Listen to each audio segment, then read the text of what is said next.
Good evening, and welcome back to Midnight Dossier, the place where we unlock the most securely guarded secrets and peer into the shadows that dance behind the brightest spotlights of success. I am your curator of curiosities, and tonight, we delve into a world of immense wealth, breathtaking power, and the deadliest kind of ambition. Imagine a woman who has it all. A corporate empire that spans continents, a name that commands respect in every boardroom, and a presence that can silence a room with a single glance. She is a titan of industry, a celebrated philanthropist, a self-made icon.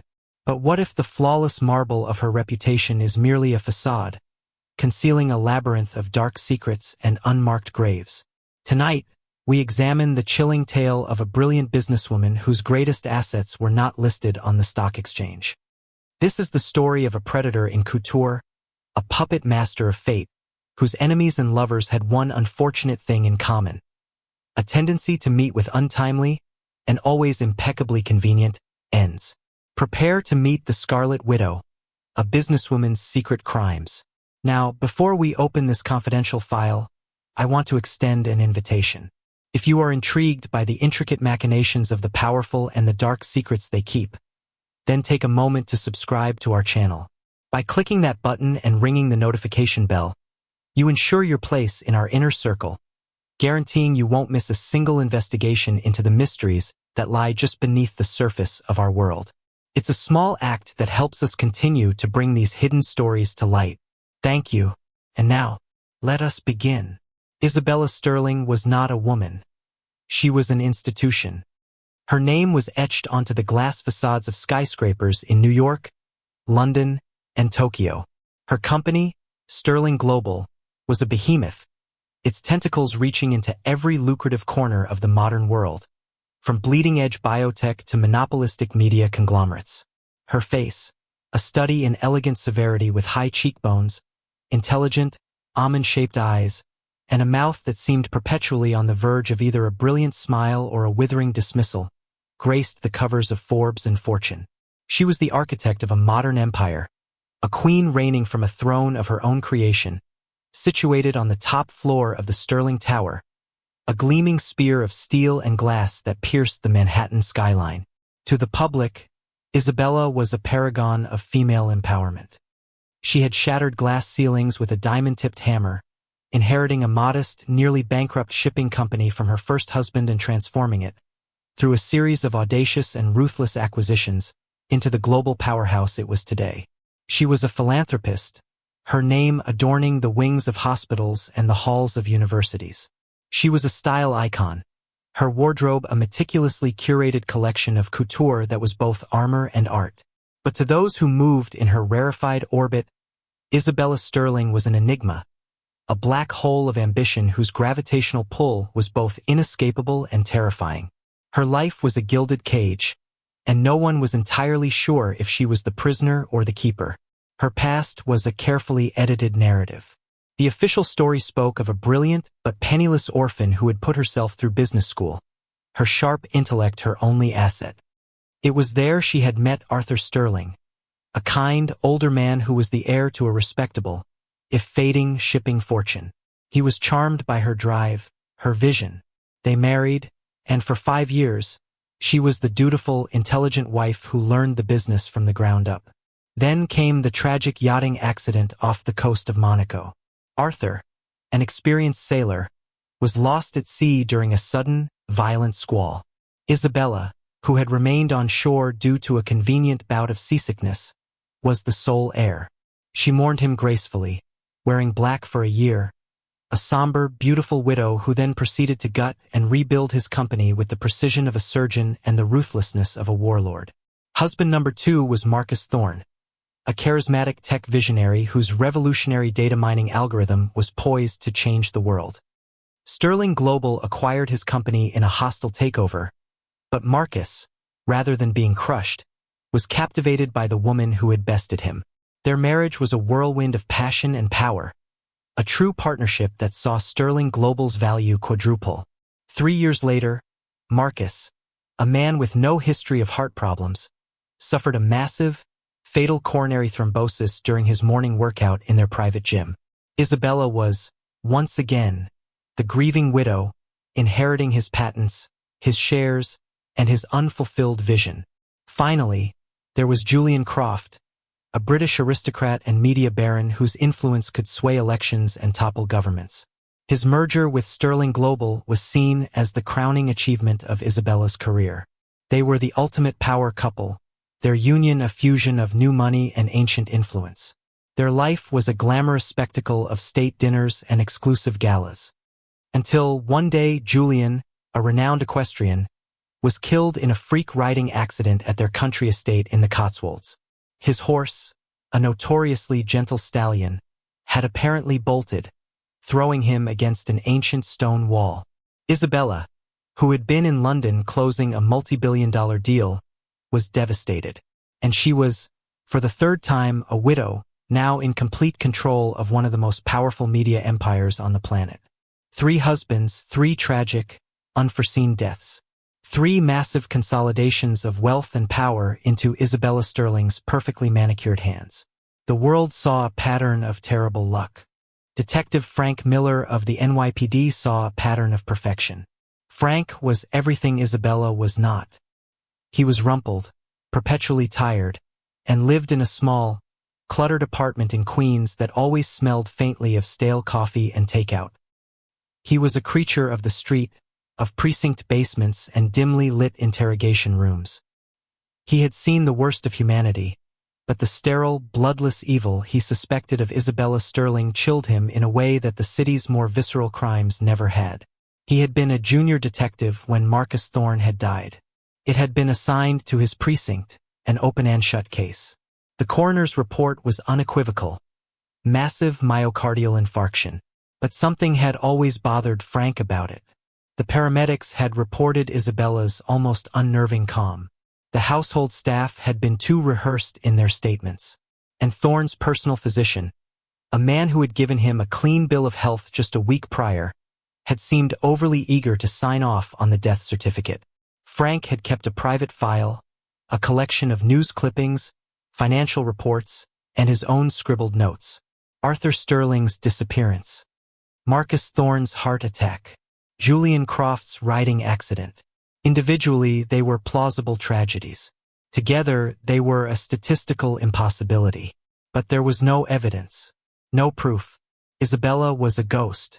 She left no fingerprints, no witnesses, no motive that couldn't be explained away by brilliant business acumen and catastrophic luck.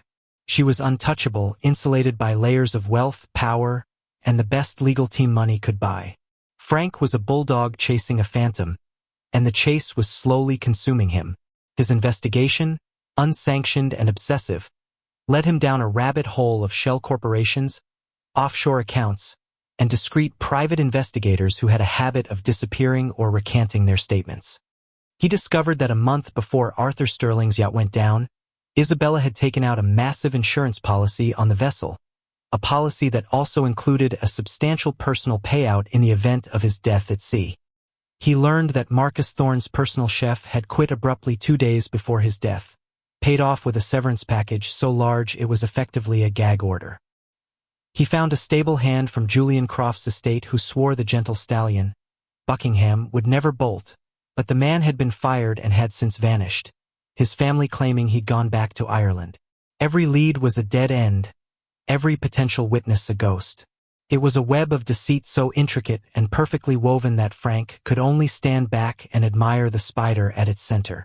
His one potential break came in the form of a young, hungry financial journalist named Sarah Jenkins. Sarah had been tasked with writing a fawning profile piece on Isabella for a major magazine. She was ambitious, sharp, and, unlike her editors, she was not starstruck by Isabella's power. She had noticed the same statistical impossibilities that Frank had. Her angle, however, was not murder but financial manipulation. She started digging into the acquisitions that followed each husband's death, and she found a pattern of insider trading, stock shorting, and corporate sabotage that was as brilliant as it was illegal. It was clear that Isabella hadn't just benefited from the deaths. She had financially prepared for them, positioning her company to capitalize on the ensuing market chaos with unnerving prescience. Frank, hearing rumors of a journalist who was asking the right kind of dangerous questions, arranged a clandestine meeting with Sarah in a noisy downtown diner. He laid out his suspicions, his secret file spread between them on the sticky Formica tabletop. Sarah, in turn, showed him her financial charts, her data trails that painted a picture of a predator who hunted on the stock market. Their two investigations were two halves of the same monstrous truth. "She's not just a killer," Frank said, his voice a low growl. "She's a planner, an architect. The deaths are just the demolition phase. The real work is what comes after." "She's building something," Sarah agreed, her eyes wide with a mixture of fear and journalistic excitement. "An empire with no vulnerabilities. Every husband she's married has given her access to a new world: shipping, tech, media. It's like she's collecting puzzle pieces." Their alliance was uneasy but necessary. Frank had the street smarts and the grim determination. Sarah had the financial acumen and the access that her press credentials afforded her. They began to pool their resources, working in the shadows, knowing that if Isabella discovered their collaboration, their careers and possibly their lives would be over. Meanwhile, Isabella was making her next move. A year had passed since Julian Croft's death, a sufficient period of public mourning. Her new target was Liam O'Connell, a charismatic Irish politician who was a rising star in the European Union. He was handsome, idealistic, and a fierce advocate for green energy, a sector Sterling Global was aggressively trying to dominate. He was also the one man who stood in the way of a piece of legislation that would grant Sterling Global billions in government subsidies and unprecedented control over Europe's energy infrastructure. Their meeting was engineered to look like a chance encounter at a charity gala in Geneva. Isabella was breathtaking in a crimson gown, the color a subtle nod to the Scarlet Widow nickname the tabloids had given her, a nickname she secretly relished. Liam, used to the fawning of lobbyists and the dry discourse of politicians, was utterly captivated by her. She didn't talk to him about business or politics. She spoke of art, of philosophy, of the burden of power and the loneliness of a life lived in the public eye. She was vulnerable, intelligent, and utterly intoxicating. Liam fell for her hard and fast. To him, she was not the ruthless CEO from the headlines, but a brilliant, misunderstood woman who saw the world as he did. He saw a partner, an equal. He didn't see the predator studying its prey, learning his weaknesses, his vanities, his pressure points. He didn't see that her vulnerability was a weapon, her intellect a scalpel. Their whirlwind romance became the talk of the international press. They were photographed in Paris on a private yacht in the Aegean, at her estate in the Cotswolds, the very estate where her last husband had died. The irony was lost on no one, except, it seemed, Liam O'Connell himself. From his dreary office, Frank watched the romance unfold with a growing sense of dread. He saw the pattern repeating itself with terrifying precision. A new man, a new sector to conquer, a new, impending tragedy. He and Sarah worked frantically, trying to find something, anything, that would stick to Isabella before it was too late. Sarah managed to track down the personal chef who had worked for Marcus Thorne. After weeks of cajoling, she convinced him to talk anonymously. He spoke of a strange, colorless powder that Isabella would sometimes ask him to add to her husband's morning smoothies, claiming it was a special vitamin supplement. He had no proof, but it was a thread. Frank, meanwhile, used his old contacts to get a copy of the original police report from the Monaco authorities on Arthur Sterling's disappearance. The report was brief, but it mentioned one detail that had been omitted from the official press releases. Fragments of what appeared to be explosive residue were found on a piece of the yacht's wreckage that had washed ashore. The finding had been dismissed at the time as a possible contaminant, but to Frank it was a smoking gun. The climax of this chapter of their investigation came when Isabella announced her engagement to Liam O'Connell. The announcement was made at a lavish press conference in the grand atrium of the Sterling Tower. Isabella was radiant, a picture of happiness. Liam stood by her side, beaming, a man who believed he had found the love of his life. Watching the press conference on a small television in his office, Frank felt a cold knot of despair tighten in his gut. Liam O'Connell was a dead man walking. He was the next demolition phase. Frank looked at the evidence board on his wall, at the faces of Arthur Sterling, Marcus Thorne, and Julian Croft, their smiles and old photographs a haunting testament to their naivete. He now had a new face to add to the collection. That evening, Isabella and Liam celebrated their engagement with a private dinner in her penthouse apartment, a vast, sterile space of white marble and glass that overlooked the glittering city. "To our future," Liam said, raising his champagne flute. "To a partnership that will change the world." Isabella smiled, a genuine, dazzling smile that did not quite reach her cold, calculating eyes. "To our future," she repeated, her voice a soft, silken promise. As she clinked her glass against his, she was not thinking of their future together. She was thinking of the future of her company. She was thinking of the green energy sector, of the legislation that Liam would now undoubtedly help her pass.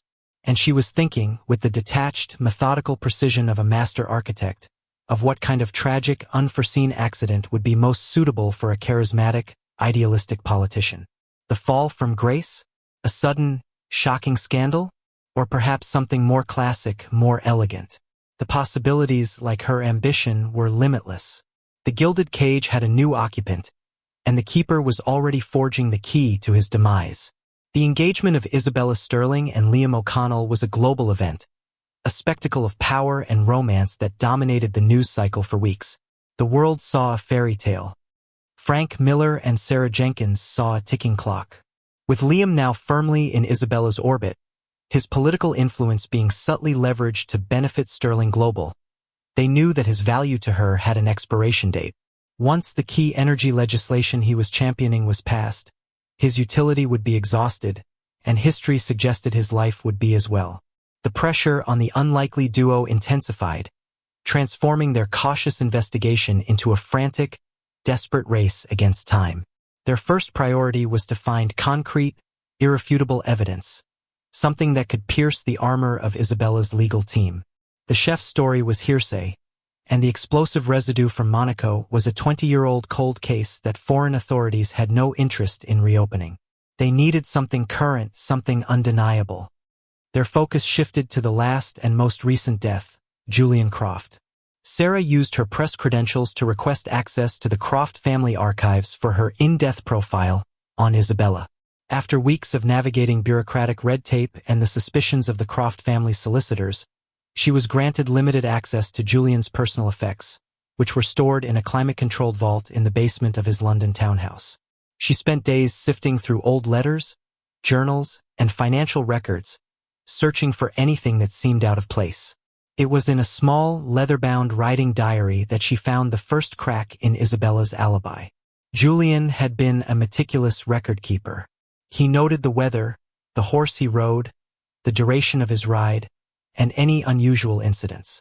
In the weeks leading up to his death, his entries about his prize stallion, Buckingham, were filled with concern. "Buckingham seems agitated," he wrote 3 weeks before the accident. "Uncharacteristically skittish. Had the vet check him over. Nothing physically wrong." A week later, another difficult ride. "Buckingham is not himself. He seems terrified of something in the woods near the eastern paddock. Refuses to go near the old stone wall." This directly contradicted the official narrative that the horse was famously gentle and had bolted for no reason. Sarah surreptitiously photographed the pages with her phone. The final entry, dated the morning of his death, was the most chilling. "Isabella's stable manager has a new calming supplement for Buckingham. A bit unusual, as I've never heard of the brand. But at this point, I'm willing to try anything to settle the poor beast." A calming supplement. The phrase echoed the vitamin supplement that Marcus Thorne's chef had mentioned. It was a pattern, a signature. This was the tangible lead they had been praying for. The next step was to identify the supplement and the stable manager. While Sarah was in London, Frank focused on Isabella's network, the silent, highly paid enablers who facilitated her crimes. He started with her longtime personal lawyer, a man named Elias Vance. Vance was a phantom, a legal genius who existed only in court filings and corporate documents. He had no social media presence, no public life. He was the architect of Isabella's impenetrable corporate fortresses and, Frank suspected, the cleaner of her bloody messes. Frank knew he couldn't approach Vance directly. The man was a fortress of client privilege. Instead, Frank started digging into Vance's past, looking for a weakness, a forgotten mistake that he could leverage. He spent weeks buried in old case files and legal databases, and he found it. A malpractice suit from early in Vance's career, long before he met Isabella. A young associate at a prestigious firm, Vance had made a critical error in a patent filing that cost a major client millions. He was publicly humiliated and quietly fired. His career should have been over. Yet, just 2 months later, all his financial troubles vanished. He was suddenly flush with cash, paying off his debts and starting his own, highly successful private practice. His first and only client for years, the recently widowed Isabella Sterling. Frank realized that Isabella hadn't just hired a brilliant lawyer. She had bought a desperate one. She had found him at his lowest point and offered him salvation in exchange for his soul. His loyalty wasn't just professional. It was born of ruin and resurrection. He would be impossible to turn. However, the investigation into Vance yielded an unexpected clue. Frank discovered that Vance made a monthly, untraceable wire transfer to a discreet, high-end private toxicology lab in Switzerland. The lab, Viridian Dynamics, specialized in biochemical research and was known in certain circles for its discretion and its ability to synthesize compounds that were virtually undetectable in standard autopsies. The pieces began to click into place. A strange powder for a smoothie, a calming supplement for a horse, a lab specializing in untraceable toxins. Frank now had a name for the method. He suspected Isabella used sophisticated, custom-designed chemical agents to induce the desired effect, a heart attack, a state of panic and terror in an animal. These were not common poisons. They were bespoke instruments of death, as meticulously crafted as her business strategies. Armed with the entry from Julian's diary, Sarah began to investigate the stable manager. His name was Thomas Griggs. According to the estate's records, he had been hired just 2 months before Julian's death and had resigned the day after, citing a family emergency. He had, of course, vanished. Sarah, however, was a master of digging up digital ghosts. She discovered that Griggs had a passion for restoring vintage motorcycles, a niche and expensive hobby. Cross-referencing motorcycle enthusiast forums with financial records, she found a recent, large cash purchase of a rare 1958 Triumph Bonneville. The bike was registered to a man living in a remote village in the Scottish Highlands. The name was different, but a grainy photo on the dealership's website was unmistakably Thomas Griggs. Frank and Sarah knew they had to approach him. It was a monumental risk. If Griggs was loyal to Isabella, he would alert her immediately, and their cover would be blown. They had to assume he was a loose end she had paid off but had not eliminated, likely believing his silence was guaranteed by the small fortune she had undoubtedly given him. Frank took a leave of absence, citing personal reasons, and flew to Scotland. He found Griggs living in a small, isolated cottage, a man clearly trying to stay off the grid. The initial confrontation was tense. Griggs was terrified, denying everything. But Frank didn't push with threats. He pushed with empathy. He spoke of Julian Croft's love for his horse, showing him copies of the diary entries. He painted a picture of a man who had been used as a pawn in a monstrous game. Slowly, over a bottle of cheap scotch in the cold, damp cottage, Griggs's story tumbled out. He wasn't a stable manager. He was a disgraced veterinarian who had lost his license for experimenting with animal tranquilizers. A man, who he knew only as the consultant, had approached him, offering him an astronomical sum of money for a simple job. He was to get hired at the Croft estate and, when instructed, administer a specific substance to the stallion Buckingham. The substance, delivered in a sealed vial, was described as a powerful but temporary neurostimulant. He was told it would make the horse skittish and difficult to handle for a day or two, creating a plausible pretext for a riding accident. Griggs, drowning in debt and professional ruin, had agreed. "I didn't know he was going to die," Griggs confessed, his voice thick with guilt and fear. "I thought the man would just get thrown, break an arm maybe." The consultant said the substance would be out of the horse's system in hours. He said it was the perfect crime. Griggs still had the vial. He had been too scared to dispose of it. It was their first piece of physical evidence. As Frank was securing their witness in Scotland, the world Isabella was building with Liam began to show its first signs of stress. Liam, deeply in love and blinded by Isabella's sophisticated charm, had successfully pushed the Green Energy Initiative through a key EU parliamentary committee. The legislation, which was now on a fast track to being ratified, contained several obscure subclauses, written by Isabella's legal team, that would grant Sterling Global an effective monopoly. Liam had championed it, believing it was for the greater good, never realizing he was the bill's most crucial and disposable component. But Liam wasn't a fool. He began to notice Isabella's almost clinical detachment from the political victory. Her congratulations felt rehearsed, her focus already shifting to the next acquisition, the next target. He also began to feel the chilling isolation of her world. Her staff were deferential to the point of being robotic. Her friends were not friends but allies and assets. Her home, the magnificent penthouse, felt less like a home and more like a museum, beautiful but cold and lifeless. He started asking questions, small at first, about her past, about her late husbands. Isabella's answers were always perfect, polished, and tinged with a tragic sadness that made him feel guilty for asking. But a seed of doubt had been planted. The tipping point came when Liam's chief of staff, a shrewd and loyal woman named Fiona, presented him with a disturbing report. She had done her own due diligence on the Green Energy Initiative and had discovered that Sterling Global had been secretly acquiring smaller, competing green tech companies for months, using a web of shell corporations to hide their activity. They weren't planning to compete in the new market. They were planning to own it entirely, crushing all innovation that didn't originate from them. The bill he had championed was not a gateway to a greener future. It was the key to a corporate kingdom, and Isabella was its queen. Fiona also gave him a file on a dogged American journalist, Sarah Jenkins, who had been making quiet inquiries about Isabella Sterling all over Europe. That night, Liam confronted Isabella. He laid out Fiona's report on the cold marble of their dining table. He asked for an explanation. For the first time, he saw a flicker of something other than perfect composure in her eyes.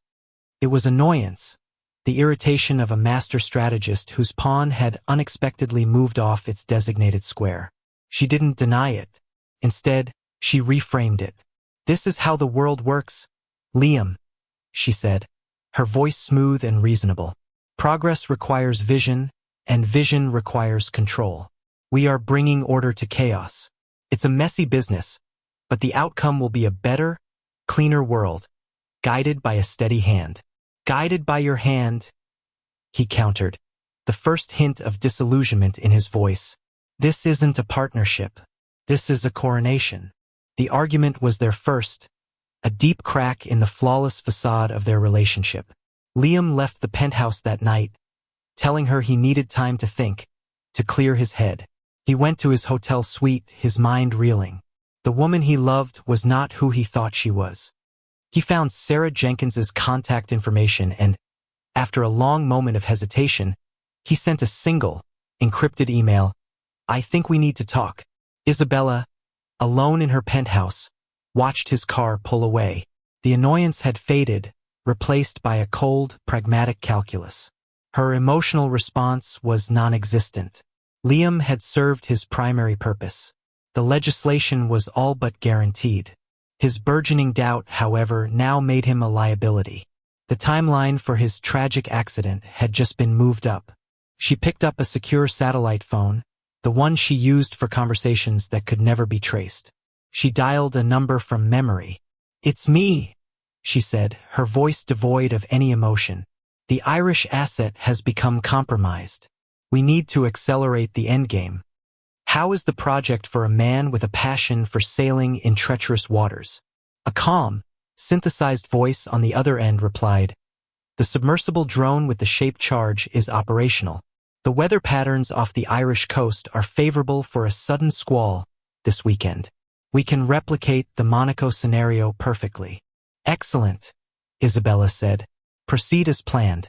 And the consultant, the one who handled the veterinarian. Make sure that loose end is tied up permanently." She hung up the phone and walked to the floor-to-ceiling window, looking down at the city lights. She felt no remorse, no sadness, no fear. She felt only the clean, quiet satisfaction of a problem being solved. The web she had woven was vast and intricate, and she was its master.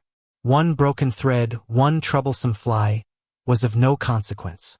It would be dealt with, and the web would be repaired, stronger and more perfect than before. In Scotland, Thomas Griggs, the man who thought he had escaped, had just become the web's next victim. The message from Liam O'Connell was the breakthrough Sarah and Frank had been praying for, but it arrived at a moment of profound crisis. Frank, still in Scotland, had awoken to find the cottage cold and silent. Thomas Griggs was gone. There were no signs of a struggle, only a half-empty bottle of scotch on the table and a lingering sense of dread in the air. A brief search of the grounds revealed fresh tire tracks leading away from the property. Frank knew instantly what had happened. Isabella's network was faster, more efficient than he could have imagined. Their star witness, and the vial of evidence he held, had been erased. The news was a devastating blow, sending them right back to square one, with nothing but circumstantial evidence and the word of a now-disappeared witness. But Liam's email offered a new, far more dangerous path. He was their man on the inside, a direct line into Isabella's world. Sarah responded immediately, and they arranged a meeting. The location was a small, anonymous cafe in Brussels, a city where Liam could travel for EU business without raising suspicion. The meeting was fraught with tension. Liam looked haggard, the idealistic spark in his eyes replaced by a haunted, weary fear. He had spent the last 2 days wrestling with a terrible truth. The woman he had planned to marry, the woman he had given his heart and his political capital to, was a monster. He told Sarah everything about Isabella's cold admission of her monopolistic plans, her emotional detachment, the chilling sense of isolation that permeated her life. "She doesn't think like a person," Liam said, his voice low and strained. "She thinks like a system. Everything is an asset or a liability. I was an asset. Now, I think I've become a liability." He then gave them their next crucial piece of the puzzle. In a moment of what he now realized was hubris, Isabella had shown him her sanctum, a private, biometric-secured study within her penthouse. It was her real office, the nerve center of her empire. She had boasted that it held the true history of Sterling Global, every deal, every strategy, every secret. The unedited version, she had called it, a test of his loyalty that he had, in her eyes, now failed. Liam, being a politician accustomed to security, had surreptitiously noted the manufacturer and model of the high-tech security system. It was a small detail, but it was something they could work with. The plan they hatched was audacious, bordering on suicidal. They had to get inside that sanctum. A legal search warrant was impossible without probable cause, which they still lacked. They would have to break in. Frank, returning from Scotland with a grim sense of failure, immediately began working his underworld contacts, searching for a hacker, a ghost, who could crack a state-of-the-art biometric system. Meanwhile, Isabella was proceeding with her own plan. She feigned remorse, calling Liam and apologizing for their argument. She played the part of the misunderstood visionary, the powerful woman whose methods were harsh but whose goals were noble. She invited him to join her for a weekend at her newly acquired coastal estate in County Clare, Ireland. It was a place of wild, romantic beauty, with towering cliffs and a turbulent sea. "A chance for us to reconnect," she had said, her voice a silken trap. "Just the two of us. We can go sailing." Liam, now playing a part of his own, agreed. He knew it was a setup. The mention of sailing, mirroring the fate of her first husband, was a chilling confirmation of his fears. He was being lured to his own execution. He relayed the information to Frank and Sarah. They had until the weekend.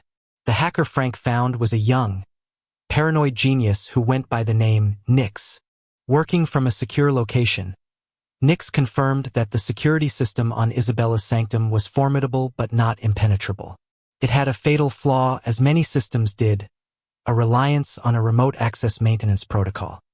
If they could gain physical access to a network terminal within the building, even for a few minutes, Nix could exploit the vulnerability and create a temporary ghost profile with biometric clearance. The problem was gaining physical access to the Sterling Tower, one of the most secure buildings in New York. It was Liam who provided the solution. As Isabella's fiancé, his own biometrics were registered for access to the penthouse residence. He was scheduled to fly to Ireland on Friday. He told Isabella he had to stop in New York first for a brief meeting at the UN. He would fly out from JFK to meet her. This would give him a small window. He could get them into the penthouse. The night of the operation was a symphony of tension. Frank and Sarah, disguised as a cleaning crew, entered the Sterling Tower service entrance, their fake IDs and a hefty bribe getting them past the initial security checkpoint. Liam met them in a service corridor on the residential floor, his face pale but resolute. He used his credentials to get them into the penthouse. The apartment was vast and eerily silent, a monument to wealth and emptiness. While Liam stood watch, his heart pounding with every tick of the minimalist clock on the wall, Frank and Sarah, guided by Nix via a secure earpiece, located a network access panel hidden behind a piece of modern art. They plugged in Nix's device. For a terrifyingly long 10 minutes, they waited as the hacker fought a silent, digital war against Isabella's defenses. "I'm in," Nix's voice finally crackled in their ears. "Ghost profile created. Biometrics are linked to you, Frank. You have a 15-minute window before the system purges the unauthorized profile. Get in, get what you need, and get out." Frank approached the seamless, metallic door of the sanctum. He placed his hand on the biometric scanner. A soft green light glowed, and with a near-silent hiss, the door slid open. The room inside was not an office. It was a vault, lined with dark, polished wood. It contained no paper, only a single, obsidian-black desk with a holographic interface floating above it. Frank, following Nix's instructions, activated the interface. He had no idea what to look for, but Sarah had given him a list of names. Arthur Sterling, Marcus Thorne, Julian Croft, Elias Vance, Viridian Dynamics, Thomas Griggs. He entered the first name. A file opened, revealing a trove of encrypted documents, financial projections, insurance policies, and a single, chilling audio file labeled Monaco. He played it. It was a recording of a phone call. He heard Isabella's calm, clear voice instructing someone, the consultant, on the precise placement of a shaped charge on the hull of Arthur's yacht. "It must look like a structural failure in the storm," she had said. "No margin for error." He found similar files for Marcus Thorne and Julian Croft. For Marcus, there was a chemical formula and a detailed report from Viridian Dynamics on the effects of a custom-designed cardiotoxin that would mimic a natural heart attack and be undetectable after 6 hours. For Julian, there was a similar report on a potent neurostimulant and a heavily redacted payment record to Thomas Griggs. It was all there, a meticulous, digital record of her crimes, her unedited history. She was not just a killer. She was a librarian of her own evil. He downloaded everything onto a shielded hard drive as Nix frantically counted down the seconds remaining in their window. With less than a minute to spare, they were out, the sanctum door hissing shut behind them, erasing any trace of their presence. They slipped out of the building the same way they came in, leaving Liam to head to the airport for his deadly rendezvous. The hard drive, containing the secrets of the Scarlet Widow, was now in their possession. Liam landed in Ireland and was met by Isabella. If she suspected anything, she showed no sign of it. She was the perfect, loving fiancé. They drove to the cliffside estate, a magnificent, isolated modern house overlooking the raging Atlantic. The air was thick with salt spray and a palpable sense of menace. The next morning, Isabella suggested they go sailing. A beautiful, sleek yacht was moored at a private dock below the house. As they walked towards it, Liam's phone buzzed with a prearranged signal from Sarah. They had the evidence, and it was being delivered to the authorities. His part was over. Now he just had to survive. "You know, I'm not feeling up to it," Liam said, feigning the same seasickness that had saved Isabella's life years ago. "I think I'll stay here. Enjoy the view." Isabella stopped. Her smile did not falter, But a subtle, dangerous shift occurred in her eyes. The mask was slipping. "Don't be silly, darling," she said, her voice losing its warmth, replaced by a brittle edge. "I insist." At that moment, the sound of multiple vehicles roaring up the long driveway reached them. Isabella's head whipped around. She saw a convoy of unmarked cars, the Garda Síochána, the Irish National Police, surrounding the house. Her network, for the first time, had failed to warn her. She looked from the approaching police back to Liam, and in his eyes, she saw not fear, but a cold, quiet judgment. She understood. She had been betrayed. The unraveling was swift and absolute. Isabella Sterling did not scream or run or protest. As the officers approached her, her face became a blank mask of composure. The years of meticulous planning, of flawless execution, had been undone by a ghost in the machine and the conscience of the man she had tried to ensnare. She simply stood there, the wind whipping at her elegant coat, a queen on a cliffside, her empire crumbling around her. The evidence was overwhelming. The audio files, the chemical formulas, the financial records. It was a step-by-step confession of 3 murders and at least 1 conspiracy. Elias Vance was arrested within the hour, his fortress of client privilege shattered. The Swiss authorities, acting on an international warrant, raided Viridian Dynamics, uncovering a shadow industry of bespoke murder weapons. The mysterious consultant, a former intelligence operative, was tracked to a private jet on a runway in Dubai, just minutes before he could disappear forever. The entire web, so carefully woven, was being burned away. Isabella's trial was a global sensation, but she remained a silent, enigmatic figure throughout. She refused to testify, her expression never changing as the monstrous details of her crimes were laid bare. The media, which had once celebrated her, now vilified her, the Scarlet Widow moniker now a permanent brand. She was found guilty on all counts and sentenced to life in prison without the possibility of parole. In the aftermath, Sterling Global collapsed under the weight of the scandal, its assets carved up and sold off, its gleaming tower in Manhattan, a monument to a fallen empire. Frank Miller, vindicated after years of obsessive work, quietly retired from the force. The ghost he had been chasing finally laid to rest. Sarah Jenkins wrote a Pulitzer Prize-winning book on the case, a detailed account of the woman who had built an empire on the bones of her husbands. Liam O'Connell resigned from politics, his idealism shattered but his life intact. He moved to the Irish coast, not far from the estate where his life was meant to end, finding a strange peace in the wildness of the sea. The final scene of the drama belonged to Isabella. She was placed in a maximum security prison, her couture gowns replaced by a simple prison uniform. Her gilded cage had been replaced by a concrete one. Yet even there, she was not broken. Reports from inside the prison spoke of a quiet, observant inmate who was slowly, methodically, gaining influence, using her brilliant mind to understand and manipulate the complex power structures of her new environment.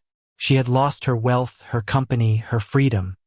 But the mind of the architect, the cold, calculating soul of the woman who saw the world as a chessboard, remained. Her empire was gone, but one could not shake the feeling that Isabella Sterling, even in a prison cell, was already planning her next acquisition, her gaze fixed on a new, albeit smaller, kingdom to conquer. The crimes had ended, but the mind of the Scarlet Widow was, and always would be, in business.